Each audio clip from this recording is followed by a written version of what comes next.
Lesson 3, identifying proportional and non-proportional relationships in a table. Students examine situations to decide whether two quantities are proportional to each other by checking for the constant multiple between the measures of x and the measures of y in a given table. So if we have our x variable times some number gives us our y variable. And the way we find this some number is take our y divided by our x. Students study examples of relationships that are not proportional in addition to those that are. You've been hired by your neighbor to babysit their children on Friday night. You are paid $8 per hour. Complete the table relating your pay to the number of hours you worked. So each hour I make $8. So it'd be 8 times 1, 8 times 2, 8 times 3, and so on.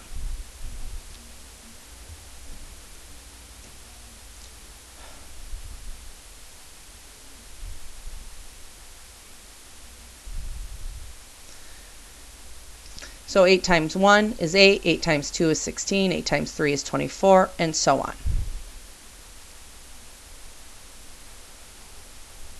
Based on the table above, is pay proportional to hours of work? How do you know? Well, if I take all my y's and divide them by my x, I wind up with the same 8. So k equals 8.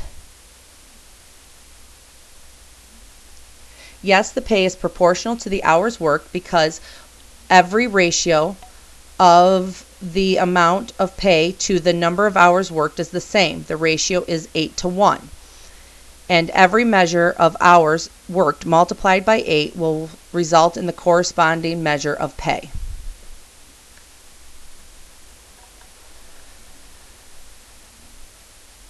For example, 1 through 3, determine if y is proportional to x and justify your answer. So in the table below represents the amount of snowfall in 5 counties in inches to hours of a recent winter storm.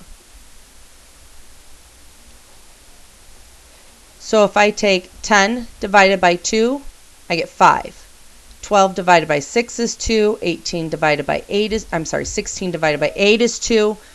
5 divided by 2.5 is 2. And 14 divided by 7 is 2. So this is not proportional. Y is not proportional to x because all the values of the ratios comparing snowfall to time are not equivalent. Number 2, the table below shows the relationship between cost of renting a movie to the number of days on rent. So I take 2 divided by 6, 3 divided by 9, 8 divided by 24, and 1 divided by 3, and they're all 0.3333, which is a repeating number or equal to 1/3. So y is proportional to x because all the values of the ratios comparing the cost to days are equivalent. All the values of the ratio are equal to 1/3 or 0.333. Number 3. The table below shows the relationship between the amounts of candy pounds bought to the total cost.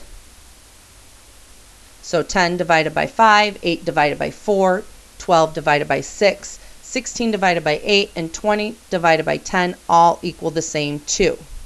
Therefore, y is proportional to x because all the values of the ratio comparing the cost to pounds are equivalent. All of the values of the ratio are equal to 2.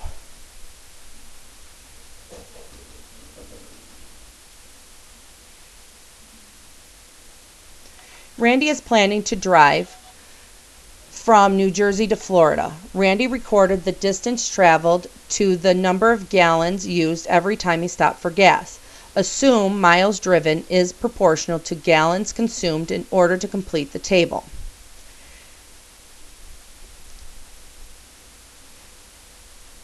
Since the quantities are proportional, then every ratio comparing the miles to gallons consumed must be equal. So 54 divided by 2 is 27 gallons per or miles per gallon, and 216 divided by 8 is also 27 miles per gallon. So they're both the same. So now how do we fill in the rest of our table? So we have an x, We know that our K is 27. So X times K equals our Y. So 4 times 27 is 108. 10 times 27 and 12 times 27 are 270 and 324 respectively. Now how do we go backwards? Here's a Y. We know our K. We need to find our X. So if I do Y divided by K, that'll give us our X. So I'm going to do 189 divided by 27, and that'll give us 7.